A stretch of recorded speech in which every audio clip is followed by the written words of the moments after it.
स्वागत करते हैं बागेश्वर धाम के पंडित धीरेन्द्र शास्त्री जी का।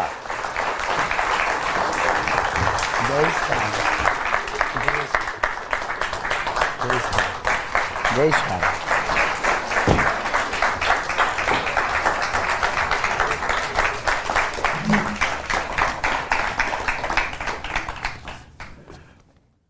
सबसे पहले तो आप क्या बुलाना पसंद करते हैं अपने आप को? महाराज जब कोई हमको बाबा कहता है तो अंदर से बड़ा हर्ट होता है। अरे क्यों? हम कोई बाबा नहीं ना, हमने कोई संन्यास लिया है ना, भगवान की कृपा से हम दाढ़ी भी इसीलिए नहीं रखते हैं। अच्छा, कोई हमें बाबा आप बाबा नहीं है? नहीं है। कोई हमें महाराज जी कह सकता, आप हमें आचार्य जी कर सकते हैं। हाँ। आप हमें शास्त्री जी कह सकते हैं। ये हमें बहुत प्रिय है। अच्छा। बाबा कहता है कोई तो बाहर से हम नहीं बोल पाते, पर अंदर से लगता है यार भाई कम से कम हमारी दाढ़ी मूछ तो देख। तो ठीक है, फिर आप शास्त्री जी कहेंगे? चलेगा, दौड़ेगा। हाँ। ये बताइए, तो ये फिर बाबा कहने का ये कैसे चलन शुरू हुआ फिर? आप लोगों की देन। अच्छा, आप लोगों ने अपनी मीडिया में बागेश्वर बाबा, जबकि बाबा बागेश्वर धाम वो धाम है, हनुमान जी का नाम है। हाँ। I am not Bageshwar. हम तो धीरेन्द्र कृष्ण हैं, लेकिन वो आप लोगों की देन है, उस देन को स्वीकार कर रहे हैं। सबसे पहला सवाल, आपने अब जब खुद ही कहा कि आपने संन्यास नहीं लिया है और आप बाबा नहीं हैं, तो लोग जो आपको भगवान मान के आपके पास आते हैं उनको आप कैसे देखते हैं? ये पहली बात तो ये बहुत बड़ी भूल है। हम सबको विनम्र हाथ जोड़कर प्रार्थना यही करते हैं कि हम कोई ईश्वर नहीं है, ना हम कोई महापुरुष हैं। हम अपने एक गुरु के साधारण से सेवक हैं और सनातन के एक सिपाही हैं। और हमें जो हनुमान जी की प्रेरणा और गुरु प्रेरणा से जो काम सौंपा गया कि हमें ऐन कैन प्रकारेण अपने सनातन के बच्चों को और बहनों को और अपने सनातन को बचाना है और इसकी रक्षा करके हमें पुनः भारत में सनातन संस्कृति का झंडा लहराना है। बस हम उसके सिपाही।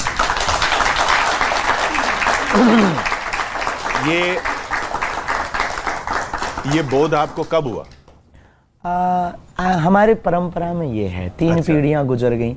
हमारे दादा गुरुजी ने 40 वर्ष तक सेवा की बागेश्वर हनुमान जी की, और दादा गुरुजी के भी दादाजी ने की। वो मंदिर हमारी पीढ़ियों दर पीढ़ियां सेवा कर रहा है। आचार्य पुजारी पद पर एक ना एक वहाँ प्रतिष्ठित रहे थे। हमारी दादाजी के माता जी भी बागेश्वर महादेव की उपासक थी। और तीसरी पीढ़ी में हम हैं वहाँ सेवा में। तो बचपन काल में ही अभाव का जीवन, तो कभी एक बार हमारे दादाजी महापुरुष थे, भगवत प्राप्त, हनुमान जी का साक्षात्कार था। लोग उनके पास उस जमाने में बड़े बड़े IAS IPS ऑफिसर्स बड़ी बड़ी गाड़ियाँ लेकर, एम्बेसडर गाड़ी हमें आज भी याद है, तो जाते थे। तो हम भी अपने गुरुदेव के पास में कुछ अपेक्षाएं लेकर के गए थे कि जीवन बड़ा विचित्र है, आप सबका भला कर रहे हैं और हम पर भी कृपा करो। उन्होंने कहा रात को आओ। ये कब आपकी उम्र कितनी थी? 9-10 साल। 9-10 साल। हाँ। जीवन बड़ा अद्भुत विचित्र था, उन स्थितियों का बयां करना असंभव है, हमें लगता है जीने से। तो रात को हम गए, बस प्रणाम किया और घटना घटनी थी सो घट गई। उस रात में हमारी जिंदगी की एक नई शुरुआत हुई। उन्होंने स्नान करवाया, हनुमान चालीसा कुछ प्रयोग करवाए, विधि करवाई। उन विधि को करने के बाद वो बागेश्वर महादेव के मंदिर के पास यहाँ हमारी बाहें पकड़ कर ले गए।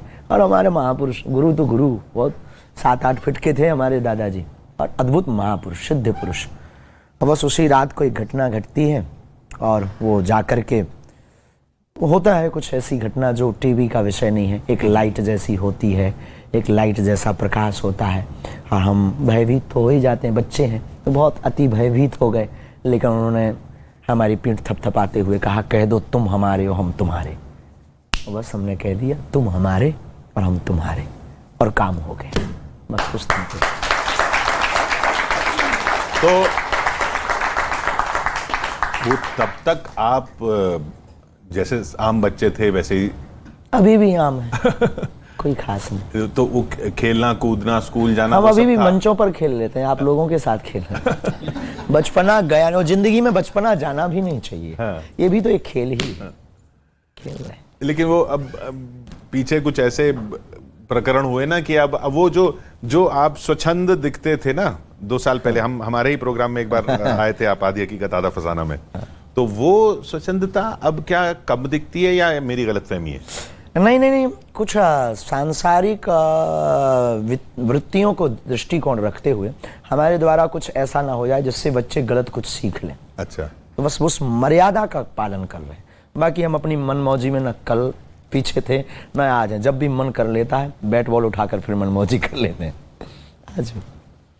तो ये जो बचपन में जैसा आपने बताया 9 साल की उम्र थी, उसके बाद फिर धाम में आपने बैठना शुरू किया? उसके बाद पहले तो कर्मकांड, रोज जाना बागेश्वर, वही सेवा पूजा करना, जो परंपरा थी वो परंपरा का निर्वहन करना। फिर 2012 के बाद हम परमानेंट वहाँ धाम पर रुके। अच्छा। वहाँ झोपड़ी बनाई, सेवा की। फिर शनिवार वो वही चीज़ें जो दादा गुरुजी करते थे, तो गांव के लोग आते थे, किसी का पेट दर्द कर रहा, किसी की भैंस गुम गई, किसी की बकरी गुम गई। तो अब गांव का काम है, तो आसपास के लोग आते, महाराज जी हमारी भैंस बता दो। हाँ भाई, तुम्हारी यहाँ से इतनी दूरी पर है। वो कैसे पता चलता था आपको? ये गुरु कृपा, यही हमारे परिवार पर, जो कि दादा गुरुजी के जो दादाजी थे श्री सन्यासी बाबा, जिनका हम जयकारा लगाते हैं, उन्होंने 1.25 करोड़ हनुमान चालीसा का पाठ करके हनुमान जी को प्रकट किया था। तो हनुमान जी ने प्रकट होके कहा था, साक्षात्कार करके कि जाओ, इस धाम पर अब जो भी आएगा वो झोली भरकर लेकर जाएगा और तुम्हारे वंश में एक न एक यहाँ सेवा करेगा। तो वो प्राप्ति हुई सन्यासी बाबा को, उन्होंने दी दादा गुरुजी को। दादा गुरुजी ने फिर, एक हमारे चाचा जी थे, कुछ दिन वो भी बैठे, अकस्मात उनका शरीर शांत हो गया किसी कारणों से। फिर उसके बाद में फिर दादा गुरुजी ने हमें पकड़ा कि अब तुम सेवा करो। तो ये हमारी कोई नई चीज़ नहीं है, हमारी ये परंपरा में है। लोगों की विचार बताना, लोगों को समाधान देना, ये हमारे वंश में है। तो ये कोई जादू नहीं है, कोई सीखी या कोई जादू, ये हमारे वंश की एक परंपरा है। ये अनेक, भारत में अनेक जगह है, जैसे उड़ीसा में कोणार्क सूर्य मंदिर के पास एक तामपत्र है। वहाँ हमने लोगों से सुना, हमारे दादाजी ने भी बताया, वहाँ तामपत्र पर लिख कर आता है। वहाँ के आचार्य उस पर लोग अपने प्रश्न रखते हैं और वो तामपत्र पर उकर करके आ जाता है। ये जो हमारे पास परंपरा, ये भी आज की नहीं, महर्षि वाल्मीकि के समय की है। महर्षि वाल्मीकि ने पर्चे पर लिख कर रख दिया था कि आतताई रावण के वध करने के लिए अयोध्या की नगरी में दशरथ नंदन भगवान श्री राम होंगे, केवट का कल्याण करेंगे, सबरी के घर जाएंगे, लंका पार करेंगे, राम सेतु बनाएंगे और रावण का वध करेंगे। जो जो उन्होंने पर्चे पर लिखा वो यथार्थ हुआ। वैसे ही उसी परंपरा का ये दरबार है, जो पर्चे पर लिख जाता वो गुरु कृपा से यथार्थ हो जाता। तो मैं ये जानना चाह रहा हूँ कि अब 9-10 साल का बच्चा है, 11 साल का बच्चा है, और वो ये सब बातें कर रहा है। अच्छा, स्कूल भी जाते रहे उसके साथ साथ आप? हाँ, बहुत उपद्रवी रहे। तो स्कूल में फिर बच्चे पूछते होंगे यही सब? बच्चे याद है? हाँ, साथ में सहपाठी, बताओ कौन सा सब्जेक्ट हो रहा है, गड़बड़। चर्चा कर लेते, वही तुम्हारे अभी 55% ही बन रही है, थोड़ा और मेहनत करो। पहले बता देते थे आप? हाँ, और कई बार ऐसी नौबत आती थी कि हमारे शिक्षक हमसे कहते थे आप स्कूल मत आया करो। क्यों? हम क्योंकि सभी क्लासें इकट्ठी कर लेते थे। अच्छा। अगर हम 9वीं क्लास में बैठे हैं तो क्या 11वीं, क्या 12वीं, क्या 10वीं, सब इकट्ठे। हाँ भाई देखो महाराज, हाथ हस्तरेखा क्या बता रही, ऐसे चलता रहता। वही शिक्षक कहते थे, वो प्रिंसिपल या प्रोफेसर, प्रिंसिपल होते थे, आप आया मत कर। हम कहते थे सर जी हमारा नाम कट जाएगा। बोले तुम्हारा नहीं कट सकता है, अगर पढ़ लिए होते तो यहाँ ना बैठे होते। लेकिन ठीक है, गुरु कृपा थी। तो क्वेश्चन पेपर पता चल जाता था आपको? नहीं, हमने अपने लिए कभी निजी जीवन के लिए अपनी साधनाओं का और बालाजी की कृपा का, सिद्धि का प्रयोग नहीं किया आज तक नहीं। और कभी किसी के बिना भाव रखे उसके बारे में जानने की कोशिश नहीं की। आपके बारे में हम सिद्धि है तो दुरुपयोग नहीं कर सकते, सिद्धि है, कृपा है तो हम दुरुपयोग नहीं कर सकते। आप भाव रखेंगे तो फिर हमारी मजबूरी है कि जो हमें कृपा है, हमें अपने कर्तव्य का पालन करना है। जैसे आपसे कोई क्वेश्चन करे या आपको कोई खबर दे, तो आपकी ईमानदारी और कर्तव्य है कि आपको ईमानदारी के साथ, तथ्य के साथ, फैक्ट के साथ उस खबर को दिखाना पड़ेगा, वरना आप चापलूस कहलाएंगे। वैसे ही हमारे पास कोई प्रश्न रखता है तो अगर उत्तर आ रहा तो हम बोलेंगे यस, नहीं आएगा तो नो बोलेंगे। तो मजबूरी है, पर हम पहले से कि हमें इस बारे आदमी के बारे में जान के रखना है, तो ये हमारे प्रोटोकॉल में नहीं और हमारी सिद्धि के प्रोटोकॉल में। कोई आपके पास ऐसा सवाल लेके आता है जो आपको जिसके लिए आपने मना कर दिया हो कि नहीं ये नहीं बताना चाहिए, ये समाज के लिए बहुत बार आया, 4 से 5 बार। गड़े हुए धन के बारे में। अच्छा। हमारे बगल में एक डिस्ट्रिक्ट है पन्ना। हाँ। पन्ना में हीरा पाया जाता है। तो वहाँ के शुरुआत में तो हमने भी 2-4 खेल किए। जब फिर बाद में गुरुजी ने मना किया कि उचित नहीं है, लोगों को मिल गया, लाइन लगने लगी लंबी, लोग खदानों पर ले जाने लगे, फिर तो आफत होने लगी। कहीं माता जी का सपोर्ट, कहीं मामा जी का सपोर्ट, और उस वक्त तो उतनी व्यवस्थाएं भी हमारी ठीक ठाक नहीं थी, तो कई लोगों को मिल गया, वो प्रचार हो गया। तो फिर हमने, क्या आप बता देते हो हीरा कहाँ? हीरा मिल जाता है। हाँ। तो आपने खुद भी ढूंढा अपने लिए? एक बार हम खुद गए थे। अच्छा। वहाँ से छोटे, लेकिन ठीक है, छोटे सम्मान किया था उस भूमि ने हमारा। तो वहाँ से छोटे 15,000 का एक बिका था। हाँ। एक 27,000 रुपए का बिका था। लेकिन फिर गुरुजी ने मना कर दिया था। हम अपनी साधना का प्रयोग अपने लिए नहीं कर सकते, निजी जीवन के लिए नहीं कर सकते। तो वो फिर पूरा जो धन था, लगभग 52-53 हजार रुपया, वो हमने उसको बेटी के विवाह में लगाया था। अच्छा। तो डर लगता था गुरुजी से? आज भी माँ बाप से। कई बार पिताजी को देखकर हमें भी लगने लगता है कि सिद्ध पुरुषों के भी बाप होते हैं। डरना चाहिए। प्रत्येक बच्चे को अपने माता पिता और गुरु से तो डरना चाहिए। अच्छा है, भय अगर नहीं होगा और स्वतंत्र होगा तो गलतियां ज्यादा होगी। भय रहेगा और स्वतंत्रता नहीं रहेगी तो गलतियां कम होगी और व्यक्ति सुपरस्टार होगा।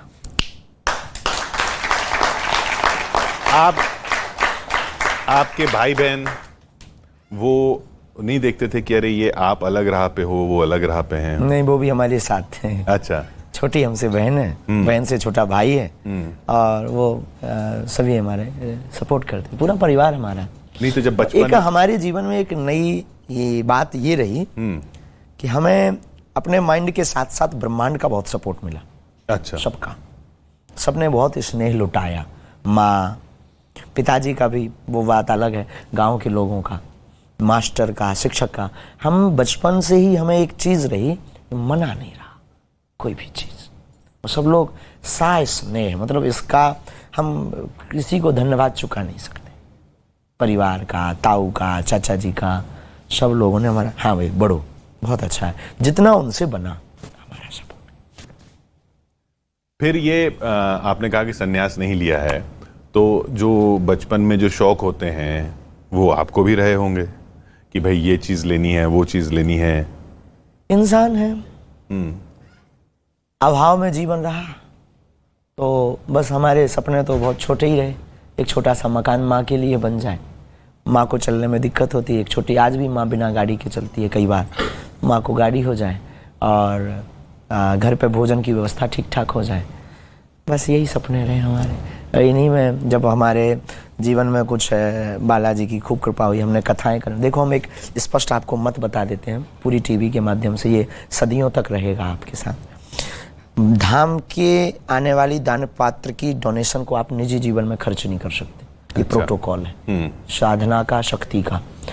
तो अब हमें निजी जीवन का खर्च चलाना है तो हम बहुत स्पष्ट मत से बता रहे हैं। हमारे माँ बाबूजी हैं, हमें भी वस्त्र लेना, कभी कभी मन होता है कभी वृंदावन जाना, कभी काशी जाना, कभी माँ बाबू को भी, पिताजी को भी तीर्थ ले जाना, उसके लिए हम कथाएं करते हैं।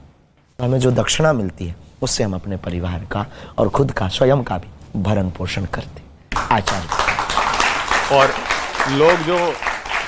लोग तो आप देखते हैं कि आप महंगी गाड़ियों में घूम रहे हैं, बड़ी बड़ी गाड़ियों में घूम अपनी खुद की नहीं होती, आप वो RTI लगा लीजिए।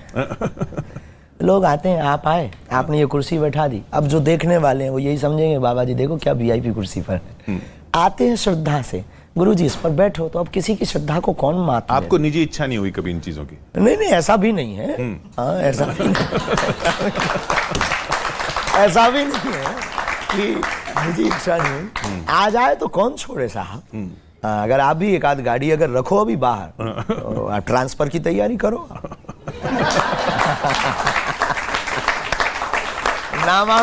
नाम हम आपको चाहिए हो तो हम बता देंगे। तो यानी कि और अच्छा वस्त्र वगैरह भी अब आप तो ये खड़ाऊ पहनते हैं। हाँ, वस्त्र हमारे सादा है, कोई कभी कभी विचित्र वस्त्र ले आता है पहन लेते हैं, वस्त्रों का हमारा कोई शौक जो मिल गया वही, कई बार तो हम कंबल पहन लेते हैं। अच्छा, वस्त्रों का कोई शौक नहीं, जो जिसने दे दिया। ये जो जीन्स टी शर्ट वगैरह ये अरे साहब छोड़ो, क्यों? ये पाश्चात्य संस्कृति की ओर ले जाता है। हमें सनातनीय संस्कृति का प्रचार करना है और हमारा सपना भी है, और हमें लगता है कि आप जीन्स पैंट टी शर्ट में 1 लाख लोगों को खड़ा कर दीजिए, एक धोती कुर्ता में खड़ा कर दीजिए, तुम्हारे 1 लाख की जींस को कोई नहीं देखेगा, 40 रुपया की धोती पर सबकी नजर रहेगी। आजकल तो अच्छा है कि ये मुद्दा भी चल रहा है कि कुछ मंदिरों में कहा जा रहा है कि नहीं, आप वस्त्र जो हैं इस तरह के ना पहन के आइए। भारतीय वेशभूषा होनी चाहिए मंदिरों में, ये तो होना ही चाहिए भाई। आप स्कूल की शिक्षा के लिए ड्रेस कोड लागू है। स्कूल में आपको जाना है तो ड्रेस पहनना अनिवार्य है। आपके स्टूडियो में आने के लिए प्रोटोकॉल लागू है कि आपको कैमरा के सामने माइक लगाना पड़ेगा और फिर उसके बाद आपको बैठना पड़ेगा। तो मंदिरों में परमात्मा के सामने स्वच्छ पवित्र वस्त्र, जो हमारी भारतीय संस्कृति, जिन वस्त्रों की सुरक्षा और रक्षा के लिए हमारे पूर्वजों ने अपने प्राण तक त्याग दिए, उनको पहनने में शर्म कैसी? नहीं, अगर शर्म ना होगी, लेकिन पैंट शर्ट में कोई जा रहा है तो जा रहा तो बुराई नहीं, कोशिश करनी चाहिए। क्योंकि कुछ कथावाचक की और वो सब भी वो कहने लगे कि इससे तो लोग भगवान से दूर हो जाएंगे, अगर इतने सारे नियम कायदे लग जाएंगे भगवान के घर पे। सब जगह नहीं है, पर कोई मंदिर का ऐसे प्रोटोकॉल्स होते हैं, नियम होते हैं भाई। अगर आपको वहां साधना करनी, अगर आपको अनुष्ठान करना है तो आपको पहन के जाए, बाकी तो ठीक है, कोशिश कीजिए। कोशिश नहीं हो पाती है तो बात अलग है, मजबूरी का नाम ठीक ही है। ये बताइए, आपने कहा ये पैसा अपने लिए नहीं चाहिए, वो नहीं चाहिए, लेकिन अब हम सुन रहे हैं कि कुछ लोग फोन कर रहे हैं आपके नाम पे, आपसे बात करा देंगे, 1100 रुपए दीजिए आपसे बात करा देंगे, ये सब चल रहा है। वो पैसा कहाँ जाता है फिर? ये दुर्भाग्य है हमारे जीवन का कि हमारे नाम से बहुत ज्यादा फ्रॉडगिरी की जाती है। ये फ्रॉड है बहुत बड़ा। आपकी तरफ से कोई फोन नहीं जाता? हमारे धाम से तो कोई फोन जाता नहीं, हम लोग उठा ही नहीं पाते हैं, जाना तो दूर की बात है। और धाम की प्रत्येक व्यवस्था, धाम पर अन्नपूर्णा निःशुल्क है, दरबार निःशुल्क है, हमसे मिलना निःशुल्क है, कथाओं में बैठना निःशुल्क है। लेकिन हमको वर्तमान में सबसे ज्यादा अगर आघात पहुंच रहा है हृदय को, तो इसी बात से कि हमारे साथ फोटो खिंचवा कर और अपने आप को सेवादार बता करके बहुत से पकड़े गए, जेल भिजवाए गए। लगभग 20 से 25 लोगों पर FIR की लिस्ट है हमारे वहाँ, जिन्होंने फ्रॉडगिरी की। लेकिन वो चीज़ें बहुत व्यापक स्तर पर, बहुत छोटे छोटे तरीके से, भोले भाले लोग जिनकी भावनाएं बहुत दृढ़ हैं बागेश्वर हनुमान जी के प्रति, वो अपनी भावनाओं को व्यक्त करने के लिए और बात करने के चक्कर में, उनकी आत्मा है ना, उन्हें लगने लगता कि गुरुजी, तो हम बात तो सहजवश सबसे करते हैं, इसीलिए करते हैं, और 18 घंटे इसीलिए मेहनत करते हैं कि कोई हमारे यहाँ से निराश ना जाए, और ईश्वर करे ये हमारे अंदर सद्बुद्धि बनी रहे। लेकिन ये हमारे लिए बहुत आघात का विषय है कि हमारे नाम से कोई धंधा करे, क्योंकि धर्म धंधा नहीं है। हमारे यहाँ तो लुटाना हमने सीखा है, जो आए से लुटाना।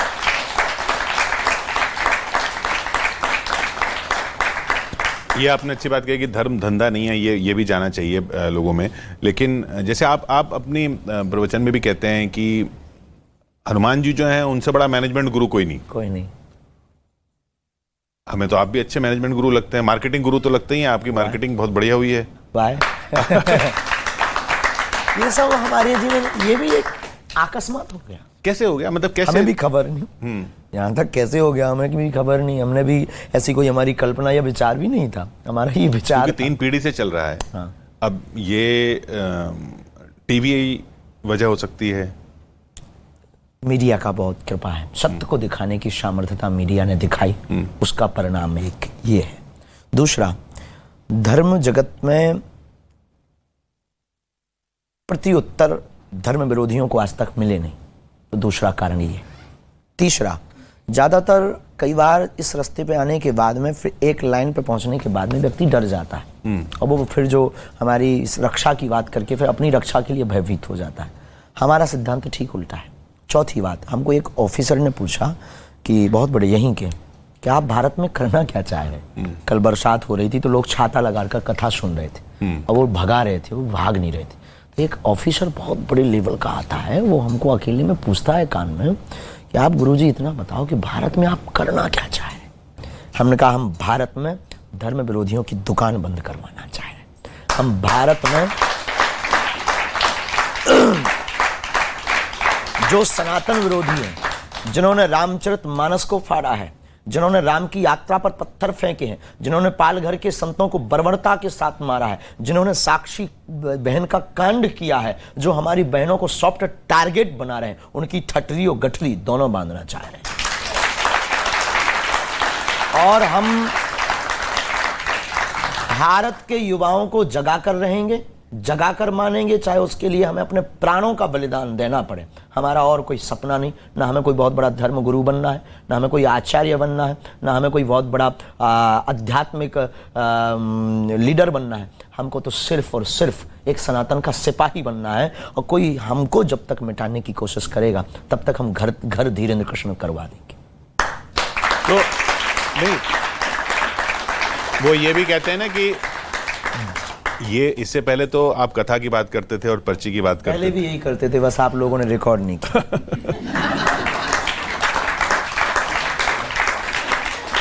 जब वो विवाद आए, जब लोगों ने विरोध किया महाराष्ट्र में उधर, तब आपने ट्रैक बदल लिया। और जब उनको समझ में आने लगा कि आदमी अब और ज्यादा खतरा हो रहा है, तब फिर वो सामने आए। इसलिए उनको जब बोल्ड आउट किया, तब आप लोगों की नजर गई कि बाबा कुछ है।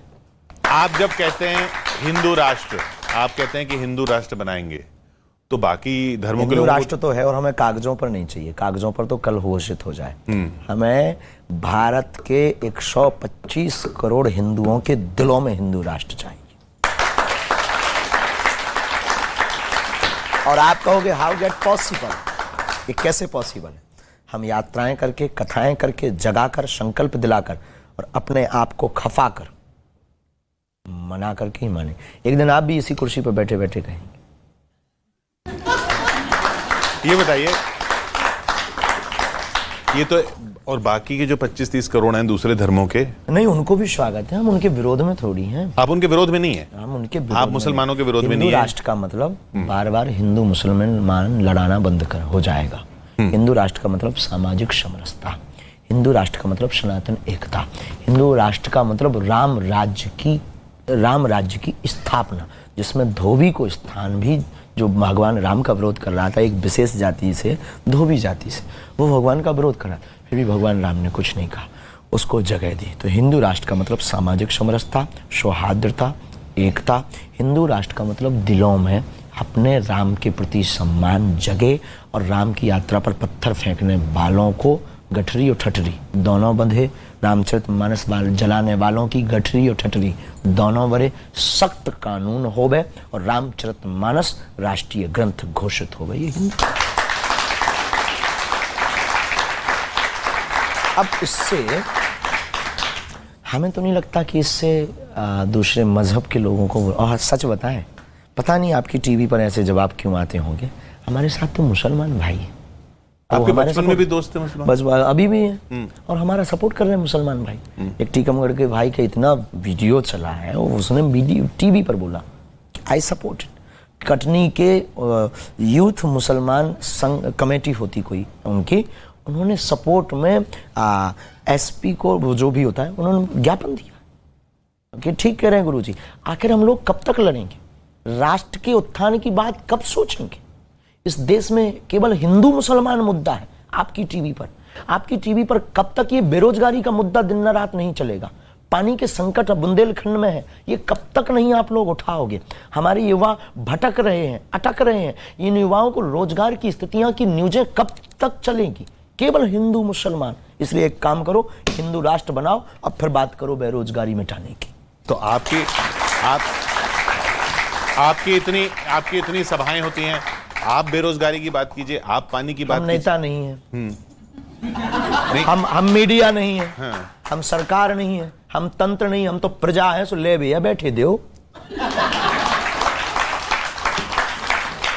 I am not politician. फिर कल के दिन आप ब्रेकिंग न्यूज चलाओगे, बाबा जो है राजनीतिक की बातें करने लगे। हम तो केवल बात यथार्थ बता रहे हैं, क्योंकि देखो बुरा मत माना, आप हमारे अपने हैं। तो ये टीवी भी हमारे सब चैनल्स, जितने भी चैनल्स हैं, सबको साधुवाद। लेकिन इस राष्ट्र में ये भी एक मुद्दा है। बुंदेलखंड में पानी की दिक्कत, बुंदेलखंड में उपचार नहीं है, हमारे बुंदेलखंड में हॉस्पिटल्स ठीक नहीं है, हमारे बुंदेलखंड में हॉस्पिटलों की दिक्कत है, हमारे यहाँ पर कोई भी अगर एक्सीडेंटल हो जाए तो ट्रॉमा सेंटर नहीं है, 300 किलोमीटर दूर हमें झांसी और ग्वालियर जाना पड़ता। इस पर दृष्टि कब जाएगी, कब जाएगी? इतने सारे नेता आते हैं आपके पास, हर हम पार्टी किसी के को आते हैं। बोलते नहीं, उनको नेता- बोलिए। हम नहीं बोलते। वो अच्छा, वो आपके पास इसलिए नहीं आ रहे कि आपके पास लोग आते हैं तो उनको समर्थन आपके जरिए मिल जाएगा? वो उनका ध्येय है, हमारा ध्येय, हम किसी से अपेक्षा नहीं रखें। हम तो अपने हनुमान जी के अलावा और इन लोगों से अपेक्षा रख लेंगे, उनसे कोई अपेक्षा नहीं। अब हमारे संविधान में तो लोगों का प्रतिनिधित्व चुनाव के जरिए होता है, वही एक बैलेट है तरीका जिसे समर्थन हासिल करने का। तो आपके मन में यह ख्याल नहीं आता बिल्कुल भी नहीं, कि चुनाव लड़ा जाए, बिल्कुल भी नहीं। लड़वाया जाए? करोड़ों का अध्यात्म 10 रुपया में बेच देंगे। आप क्या बात करते हो? हमारा अध्यात्म करोड़ों का है साहब, 10 रुपए में आप, मैं जो भी पुराने नोट में, टैप से चिपके हुए नोट में आप बेचना चाहे, नो। पर जो नेता अपना काम कर रहे हैं वो भी तो करना चाहिए, साधुवाद है। राजपीठ और व्यासपीठ दोनों प्राचीन पीठ है, और धर्म से राजनीति चलती है, राजनीति से धर्म नहीं चलता है। धर्म की आचार संहिता के नीचे राजपीठ है, और जो राज सत्ता पर अधिष्ठात्र है, बैठा हुआ व्यक्ति, धर्म सत्ता के साथ मिलकर के चलता है, वही राज सत्ता श्रेष्ठ, श्रेयस्कर और बहुत अच्छी मानी जाती है। सब। फिर चलते हैं आपके बचपन की तरफ थोड़ा कहो सा। तो चाय पी ले हम, अरे आपको दिक्कत ना हो। अरे बिल्कुल। हमारा क्या है, इंजन उसी से गर्म होता है। अच्छा अच्छा, चाय का शौक कैसे हुआ? इससे हमारी गुरुजी की याद जुड़ी है। अच्छा। हमारे गुरुजी खूब चाय, दादाजी, ग्रैंडफादर। गुरु तो गुरु होता है, और सच बताएं हमारी जिंदगी में हमारा प्रारंभ भी गुरु है, और हम तो अपनी मृत्यु भी गुरु के चरण में चाहते। तो हमारे गुरुजी, हम 10 भाई ताऊ चाचा के मिलाकर थे, चाय पीते थे तो सब में से जूठी चाय वो इसी नरेली में, खोपड़ी में पीते थे। जूठी चाय वो हमको ही देते थे। उसी चाय का कमाल है कि हम नालायक से थोड़े लायक हो गए।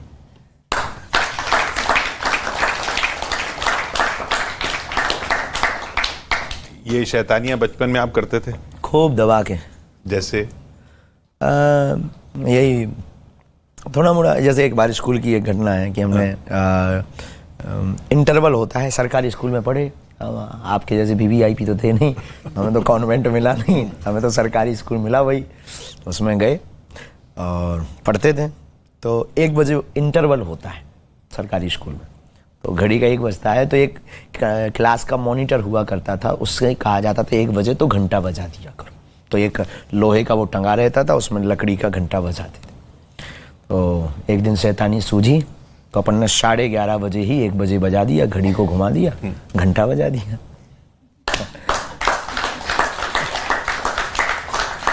पकड़े गए। खैर बच्चों को ये करना नहीं चाहिए, ये हमसे सीख ना ले, गलती थी, आज पछता रहे। आप पछताते हैं कि स्कूल करते, पढ़ते, ग्रेजुएट होते, कुछ नौकरी करते? बिल्कुल भी नहीं। बचपन में सपने कैसे थे? जो आज कर रहे हैं वही सपने थे।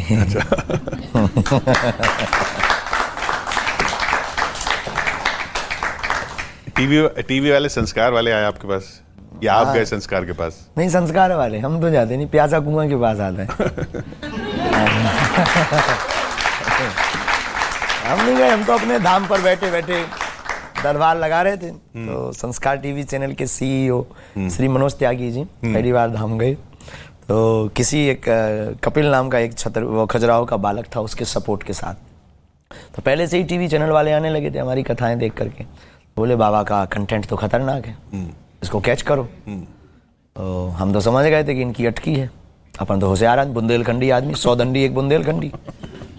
तो हम समझ गए, वो हमारे पास आए। तो दरबार में एक छोटा हॉल था, सबको हम मिल रहे थे, परिचय निकल रहे थे, बातें हो रही थी, सबका समाधान दे रहे थे, चल रहा था। उनको हमने बोला आइए त्यागी जी। तो परिचय तो एक सज्जन ने करवा ही दिया था कि ये त्यागी जी है। तो हमने कहा ठीक है आप बैठो। जब हमने बाद में थोड़ा फ्री, हमने कहा आइए त्यागी जी। जी मैंने मांगो, क्या वो पूछो क्या चाहते हो। तो इनकी एक बात हमको भा गई, और चैनल पर भी हम जा सकते थे, वो बात हमारे दिल को टच कर गई। हमने कहा कहो। पहले हमारे मुंह से निकल गया चाहो मांगो क्या चाहते हो और क्या पूछना चाहते हो। इन्होंने कहा हम पूछने नहीं आए, हम आपको मांगने आए, हम आपको चाहते बस। लेकिन ये भी बड़े वाले हैं, ये भी बड़े वाले हैं। पहली कथा इन्होंने फ्री ऑफ कॉस्ट कह दी हमको। अपन बुंदेलखंडी आदमी, रुपया जेब में रहता नहीं, तो फ्री ऑफ कॉस्ट के चक्कर में कि चलो टीवी पे तो आएंगे, तो हमने कहा चला दो। शुभ टीवी चैनल पर नागपुर की कथा बहुत पहले हुई थी। एक उमरेड जगह है, उमरेड में कथा हुई थी, तो उमरेड में नागपुर में हमारी पहली कथा शुभ टीवी चैनल पे फ्री चली थी। अब तो खैर खर्रा पर्चा लगने लगा, बिल आता है। ऐसी शुरुआत। तो अब आप कैसे ये कमाई कैसे होती है? नहीं, हम नहीं देते हैं, जो कथा करवाता है वो देता है। वो देता है। हमारा कोई मतलब ही नहीं। अपने राम जी को तो दक्षिणा मिलती है, बस दक्षिणा से काम है। बाकी टीवी का इससे लाखों लोगों को घर बैठे लाभ मिल जाता। डॉम, पंडाल, टेंट, एलईडी, भोजन, इसका खर्चा है। और लोग बहुत आते हैं, पागल ही पागल, वो आना भी चाहिए। 2 मिनट सही सामने गुजारें, तो जो हमें लगता है जो सामने रस है ना, वो टीवी पे रस नहीं। आप जो एनर्जी पा रहे हैं या हम आपसे पा रहे हैं, वो टीवी पर घर बैठे हुए लोग नहीं पा रहे। तो भी करोड़ों का खर्च हो जाता है, ठीक है। लेकिन हमारे एक है, कई लोग कहते हैं कि आप बड़े लोगों को कथा क्यों देते हैं। हम तो आदिवासियों के बीच में भी करते हैं, धाम की तरफ से भी करते हैं। लेकिन इससे हमें एक फ़ायदा है कि ये जितने भी VVIP है ना, ये कम से कम खर्चा करते हैं ना, तो हमें इन सामान्य लोगों से मिलने का एक मौका मिल जाता है, और जो हमारा काम है वो हो जाता है। क्योंकि ये बेचारे धाम पहुंच नहीं सकते, और धाम जाते हैं तो भीड़। यहाँ कई लोग ऐसे बैठे हैं जो कई बार गए लेकिन मिल नहीं पाए, तो करें क्या? तो उन तक हम कैसे जाएं? तो हमने एक रास्ता सोच लिया, कथा करेंगे, VIP को 10 मिनट टाइम देंगे ताकि उसे लगे कि हम VIP। तो बस 10 मिनट टाइम देंगे, हाँ भाई खुश रहो, कल्याण हो, बस उसे बढ़िया आशीर्वाद दिया, बढ़िया उसे समाधान दिया, गुरुदेव आज्ञा करो, कुछ नहीं बेटा, सेवा करो। अब सेवा करेगा, धाम पे करेगा तो क्या करेगा, 2-4 लाख खर्चा करेगा, और धाम हमारा बड़ा। हम बहुत उल्टे आदमी, आश्रम बढ़ाने का नहीं सोचते, धाम बनाने का नहीं सोचते, हम अपनी ज़िंदगी में कुछ पाने का नहीं सोचते। हमारा ध्येय है सिर्फ सनातन, जो हम एक सिंबल है हमारा, जिसको लेकर के। तो हम उनको कहते हैं कि ठीक है तुम ये करो। उस करने के बहाने रोज़ 10 मिनट उसको देते हैं, बाकी 18 घंटे जो हमारी गुरु कृपा है, उस गुरु कृपा को इन लोगों में बांट देते हैं। बाढ़ में गया ये भी खुश, और हमारा काम भी हो रहा है। तो विदेश भी बुलाया आपको? अंग्रेजों के पास गए थे, ठटरी बांध रहे। अभी फिर से जा रहे हैं। अभी कहाँ? UK फिर से 3री बार। अच्छा। फिर मॉरिशस, फिर नेपाल, 3 जगह कथाएं हैं। जा रहे हैं, अमेरिका वाले भी बुला रहे हैं, सब जगह जगह बुला रहे हैं। जहाँ जहाँ बुलाएंगे जाएंगे, क्या दिक्कत है? वहाँ अच्छा लगता है? विदेश की दृष्टि पूरी दुनिया, जो हमने वहाँ जाके ऑब्जर्व किया, विदेश की दृष्टि पूरी दुनिया पर व्यापार की नज़र होती है। भारत के लोगों की दृष्टि पूरी दुनिया पर परिवार की दृष्टि होती है। और हमें अनुबंध पसंद नहीं। कोई वो कॉन्ट्रैक्ट कहते, क्या कहते हैं, कॉन्ट्रैक्ट, वो बिल्कुल भी पसंद नहीं। अनुबंध में बिल्कुल, हम बहुत स्वच्छंद आदमी हैं, स्वतंत्र आदमी हैं, हम किसी भी प्रकार के अनुबंध में नहीं रह पाते, मनमौजी आदमी है, जो मन में है। प्लेन में पहली बार कब चढ़े? प्लेन में पहली बार हेलीकॉप्टर पे चढ़े थे। चाका से केदारनाथ गए थे।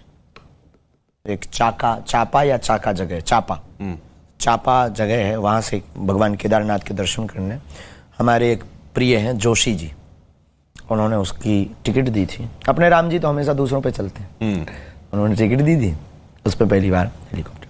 फिर खजुराहो से बनारस पहली बार हवाई जहाज पे, चील गाड़ी, उसका नाम हमने बुंदेलखंडी दिया, चील गाड़ी। अच्छा। हवाई जहाज को हम कहते हैं चील गाड़ी पे चले। और उसमें भी हनुमान जी साथ में? हाँ, लेकिन हम हनुमान जी से प्रार्थना कर लेते हैं बैठने के पहले कि आप मत आना, कहीं अगर बैठ गए वो नीचे आ गए।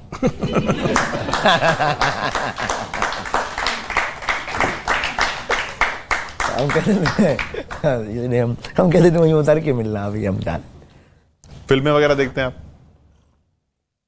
ऐसे ही कभी नहीं, इतना समय नहीं, 18-19 घंटे सेवा में रहना, सोने को तो टाइम नहीं मिलता। गाड़ी में सोते हैं, कभी गाड़ियों में सोना, कभी कल तो सोफा पे जिसके यहाँ गए थे वो बढ़िया स्वागत कर रहा था, आरती कर रहा था, और 2 मिनट के लिए हम टुम हो गए, कब 30 मिनट हो गए पता ही नहीं लगा। सब बैठे रहे, जब सबने जयकारा लगाए तब फिर नींद खुली, तो सोने का। तो ऐसे कुछ नहीं, लेकिन कश्मीर फिल्म फाइल्स हमने देखी। कश्मीर फाइल्स,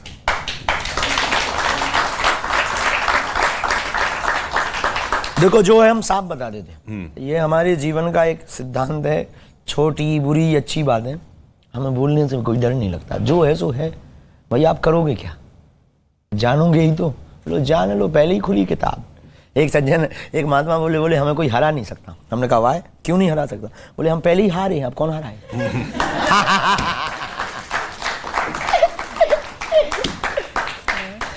तो और फिर फिल्म में एक्टर कौन पसंदीदा आपका? कोई नहीं, कोई हीरोइन? अरे भगवान, तो आपने तो कहा आपने संन्यास नहीं लिया है, तो रानी लक्ष्मीबाई। अच्छा, वो तो ऐतिहासिक है।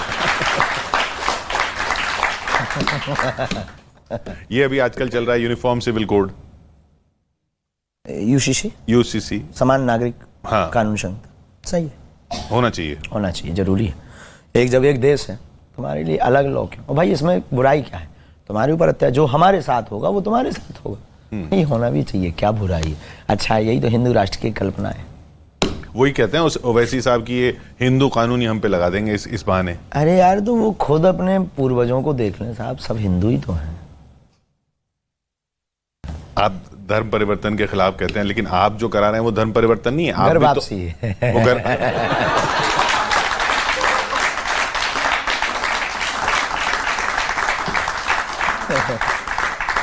बदलवा तो रहे हैं ना धर्म, बदलवा तो रहे हैं। नहीं, बदल लेते, हम उनको बुला लेते। अच्छा, धर्म परिवर्तन कहलाता है लोभ देकर के, कन्वर्जन जिसे कहते हैं, उसकी परिभाषा है लोभ देकर के, लालच देकर के। संविधान कहता, हम नहीं कहते। लोभ देकर, लालच देकर के, डरा धमका करके किसी भी व्यक्ति के मजहब, पंथ एवं इसके साथ छेड़खानी करके धोखे के साथ अपने मजहब में ले आना धर्म परिवर्तन है। लेकिन साहर्ष कोई सनातन की चमत्कारों को, बागेश्वर धाम के चमत्कारों को, बागेश्वर धाम की महिमा को देखकर, प्रभु श्री राम के आदर्श और चरित्र निर्माण को देखकर साहर्ष कोई आ जाता। हमारे यहाँ से तो बांग्लादेश से भी एक बच्ची आई, उसने भी सुना, लेकिन हमने ये नहीं कहा कि तुम अपना धर्म छोड़ दो, हमने ये कहा कि तुम राम को आदर्श मानो, और आज भी जुड़ी, और वो दूसरे मजहब की।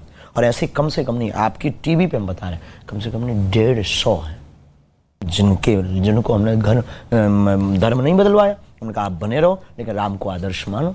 तो हमारा ध्येय कन्वर्जन नहीं है, घर वापसी। तो फिर ये सनातन राष्ट्र और हिंदू राष्ट्र में फर्क क्या है? सनातन राष्ट्र दोनों पर्यायवाची हैं। हिंदू राष्ट्र से कंट्रोवर्सी ज्यादा करते हैं, उन्हें लगता है कि हम पर थोप रहे हैं। सनातन का मतलब सबको, मतलब थोपना नहीं। आप कह रहे हैं कि धर्म ना बदलें? हमें धर्म नहीं बदलना, धर्म बदलना ही नहीं, धर्म बदलवाना नहीं है, बिल्कुल भी नहीं। हम उनके जैसे, अगर कुत्ता को, एक सज्जन को कुत्ता ने काट लिया, वो हमारे पास आया, बोले क्या करें? हमने कहा देखो भाई, जवाब देना है तो तुम कुत्ता को काटो, लेकिन नियम ये नहीं कहता है। अगर आपको कुत्ता ने काटा और आपने कुत्ता को काट लिया तो क्या हुआ? भाई कुत्ता ने काटा, इंजेक्शन लगवाओ, घर पड़ो। सिद्धांत ये कहता है। इसी प्रकार अगर वो गलती कर रहे तो वो हम थोड़ी करें। हमारा ये ध्येय नहीं है, वो ऐसा कर रहे हैं, हमारा ध्येय दूसरा है। उन्हें भारत में रहना चाहिए। हाँ, जिनको दिक्कत है, जिन्हें राम की यात्रा पर पत्थर फेंकना हो, जिनको लव जिहाद के लिए पैसा खर्च करना हो, जिनको धीरेन्द्र कृष्ण जैसे लोगों को, इसमें लाखों लोग हैं भारत में जो सनातन के लिए काम कर रहे हैं, उनके प्रति षड्यंत्र करके उनको मारना हो, जिनको पालघर के संतों से दिक्कत हो, जिन्हें साधुओं से दिक्कत हो, ऐसे लोगों के लिए ये हिंदू राष्ट्र, सनातन राष्ट्र आवश्यक है। ऐसे लोगों को भारत में रहने का अधिकार नहीं। आपने लव जिहाद की बात की, वो लोग कहते हैं है तो वो प्रेम से हो रहा ना, प्रेम ही तो है। हाँ, प्रेम है, लेकिन प्रेम प्रायोजित नहीं होता है। प्रेम में प्रेमिका को मारा नहीं जाता, प्रेम में 35 और 33 टुकड़े नहीं। अगर प्रेम है, अपने बच्चे को काट दे, इसमें प्रेमिका के ही 33 टुकड़े क्यों? ये प्रेम है कि नफरत? लेकिन आप लोग अगर कह रहे हैं तो हमें मानना पड़ेगा। आपको प्रेम नहीं होता?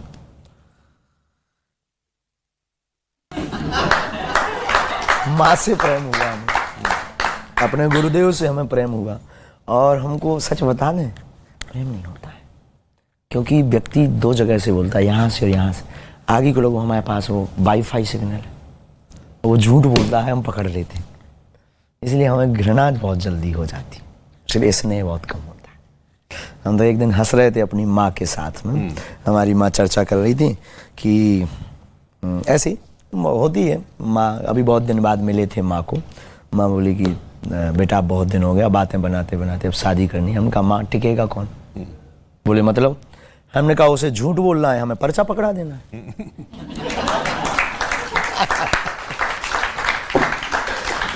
अब बताओ कौन टिकेगा? माँ बहुत हंसी। तो हमको स्नेह कम होता है। कोई मिल जाए ऐसा जो सच बोले? ढूंढिए आप। पर ऐसा कोई ब्रह्मचर्य का प्रण नहीं लिया? नहीं, साधु हम कोई साधु नहीं है। देखो साधु जो है सो है। हम सनातन को और अपने आराध्य को धोखा नहीं दे सकते। आप झूठ बोलकर टीवी पर बहुत साफ पवित्र बनकर ऑडियंस को आप धोखा दे सकते हो, ईश्वर को नहीं। और हम अपने गुरु को बहुत मानते हैं, हम अपने गुरुदेव को धोखा नहीं दे सकते। जो है, हम कोई साधु नहीं है, हम कोई सन्यासी नहीं। और गृहस्थ में दिक्कत क्या? भगवान राम भी तो गृहस्थी, भगवान आते कहाँ? गृहस्थी में। भगवान राम भी तो दशरथ महाराज जी वो गृहस्थी, भगवान राम भी गृहस्थी, भगवान कृष्ण भी गृहस्थ। कितने ऋषि गृहस्थी नहीं हुए? कितने ऋषियों की लाइन जो गृहस्थी नहीं है, वशिष्ठ ऋषि सब गृहस्थ। तो हमें लगता है कि गृहस्थ जीवन उत्तम है और लेना चाहिए। आपके पास इतने ये जो नेता लोग आते हैं, हर पार्टी के आते हैं, वैसे लोग कहते हैं कि आप बीजेपी की तरफ ज्यादा हैं। नहीं, ऐसा नहीं है। सब हमारे हैं और अभी हम हर पार्टी के लोग हमारे पास आते हैं। सभी पार्टियों को खूब साधुवाद है, सबको सद्बुद्धि मिले वो हमारे पास आते हैं। हम उनके कल्याण के लिए प्रार्थना करते हैं और वो जो अर्जी लगाते हैं बालाजी उसको पूर्ण करते हैं। और अगर ऐसा कोई जोड़ता है तो ये उसकी सठता है, सब पार्टी के लोग। और अभी तो हम कथा जो मध्य प्रदेश में करने जा रहे हैं, और हमारे बागेश्वर धाम की बहुत ही प्रिय, वो तो धाम पे भी दर्शन करने कथा मांगने कमलनाथ जी, वो तो कांग्रेस के।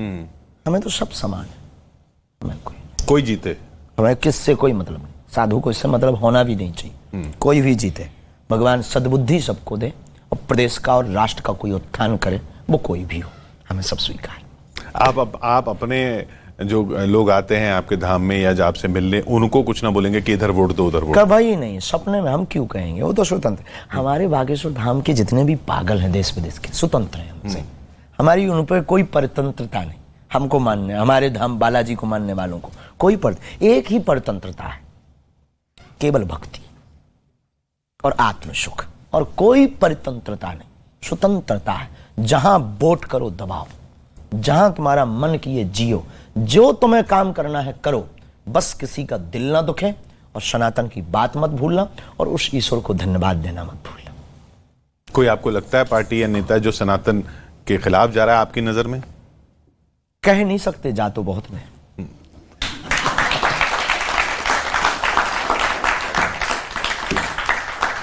कह देंगे कल ही बोरिया बिस्तर बंध जाएगा। तो अभी मौका है, समय आएगा अपना भी।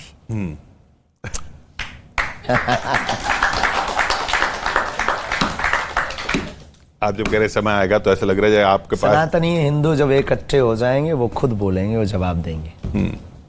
इस भारत में रहना होगा तो सीताराम कहना होगा। ये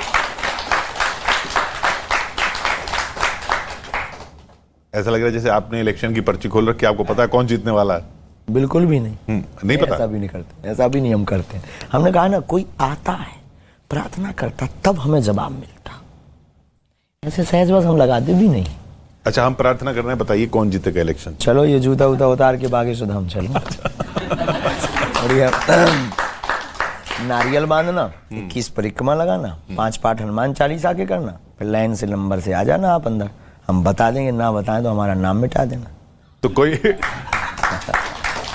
कोई ओपिनियन पोल, कोई सर्वे की जरूरत नहीं है, सब पता चल जाएगा। देखो ये संकेत में पता है, ऐसा नहीं है। अच्छा, शक्तियां जो देंगी संकेत देती, संकेतात्मक। कर्म आगे चलता, भाग्य पीछे चलता। जैसा कर्म करोगे वैसा भाग्य लिखेगा। वर्तमान परिस्थिति को दृष्टिकोण रखते हुए शक्तियों का जो देखो, शक्तियों की जो दृष्टि होती है वो होती ड्रॉन आई, ऊपर की आइस। हम लोग देख पाते हैं अपने लेवल का, और शक्तियां देखती हैं ऊपर से, तो उन्हें अगल बगल भी दिखाई देता है कि बगल में किसका मकान है, कहाँ नदी है, कहाँ ये एक्सीडेंट हो सकता है इसका, कहाँ पर ये सफलता पा सकता है और रास्ता कहाँ भटक सकता है। तो वो उस दृष्टि से लिखवाती हैं, वो उस पर जो चलता है। तो ओपिनियन पोल की भी ज़रूरत है, देश में कानून की भी ज़रूरत है, पुलिस की भी ऐसा कुछ होता तो थाने बंद करवा करके हम ही अपने थाने ना खोलते। तो सब कुछ जरूरी, ये तब के लिए है जब हर जगह से हाथ खड़े हो जाएं, तब आप फिर अध्यात्म की ओर, हमारी जो अदृश्य साधना है उस साधना के बालाजी के पास आइए और समाधान पाइए। अब एक व्यक्ति हमारे पास है, बोले चाबी गुम गई, ये कोई बेहूदी बात है? अब हनुमान जी तुम्हारी चाबी ढूंढेंगे? हनुमान जी को सिर्फ इतना ही काम बचा है कि चाबी ढूंढे कि किस कोने में डली यार। इन सबके लिए परेशान भी नहीं करना चाहिए, बहुत बड़ा विषय हो तब शक्ति इसके लिए है, और वो इतने फ्री भी नहीं, समझ गया? तो ओपिनियन पोल से अगर काम चले तो चला लेना, जब ना चले तो दरवाजे 24/7 हाउस खुले हुए, चले आइए। तो अंत में शास्त्री जी, क्या जब आप इतनी जगह चले गए, इतने लोगों से मिल लिए, इतने लोगों को देखते हैं रोज, दुख किस चीज को देख के होता है? जब कोई हमारे तथ्य को, फैक्ट को जाने बिना और गलत प्रचार कर देता है, तब हमें दुख होता है। जब कोई रामचरितमानस को पढ़े और समझे बिना उस पर टिप्पणी कर देता है, बहुत दुख होता है। जब कोई हमारे सनातन को समझे बिना सनातन को पाखंड और अंधविश्वास कह देता है, तब बहुत दुख होता है। जब कोई हमें निजी जीवन में समझे बिना और हमको औरों से तौल और तुलना कर देता है, बहुत दुख होता है। लेकिन उनका समय है, बोलने दो, अपना आएगा। आपने दूसरे धर्मों के ग्रंथ पढ़े हैं? बिल्कुल भी नहीं, जरूरत ही नहीं। तो आपने भी लेकिन पढ़े नहीं है, लेकिन हमने समझा है। जो पढ़े लिखे हैं उनसे, जिन्होंने पढ़े हैं उनके साथ बैठकर हमने वार्तालाप किया है और उनसे पूछा है, बिना फैक्ट की बात नहीं की। हमने पहले फैक्ट समझा कि आपके मजहब की पुस्तक में क्या है, आपके मजहब की पुस्तक में क्या है, और ऐसे नहीं, उसके जो धर्म गुरु हैं उनसे ही। तो पढ़ना और सुनना, धर्म गुरु से शिक्षा लेना, दोनों समान है।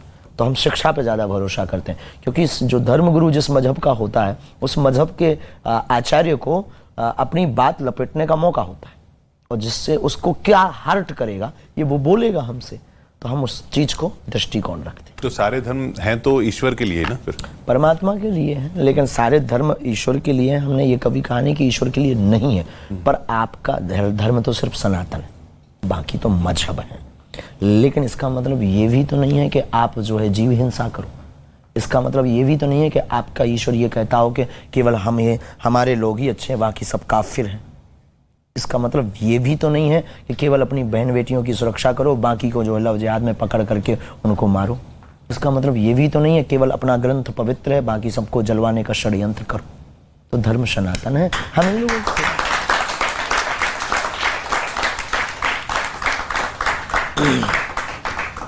पंडित जी, उम्मीद की अब जो बात हुई है और यहाँ जो बात हुई है वो ऐसी नहीं हुई जिससे आपको दुख पहुंचाओ या बिल्कुल भी नहीं। आज हमें बहुत मजा आया, आपका स्वभाव और आपके प्रश्न करने के तरीका। हमको अभी तक के इंटरव्यू में एक नई यूनिक इंटरव्यू थोड़ा सा लगा डिफरेंट, कि जिन्होंने मीडिया लाइन के साथ साथ एक जो होता ना, बहुत अच्छे तरीके से भावना।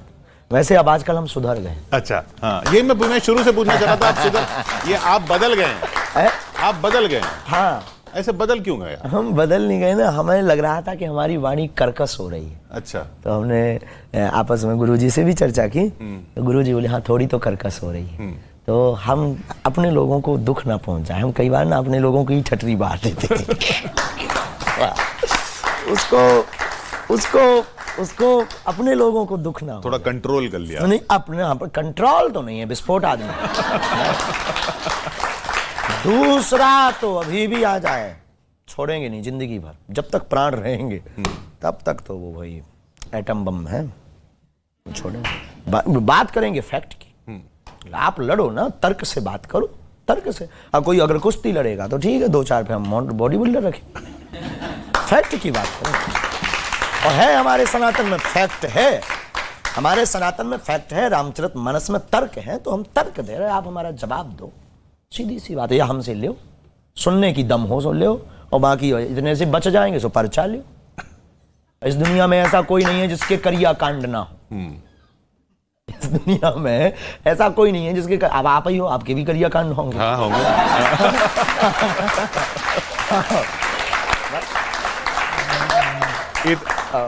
इतने वक्त से इसीलिए तो आपसे बोला नहीं कि मेरी पर्ची निकालिए। बहुत बहुत धन्यवाद हमारे साथ यहाँ जुड़ने के लिए। बाबा बागेश्वर धाम के पंडित धीरेन्द्र शास्त्री न्यूज़ 18 इंडिया पर लाइव एक्सक्लूसिव देखते रहिए आप न्यूज़ 18 इंडिया।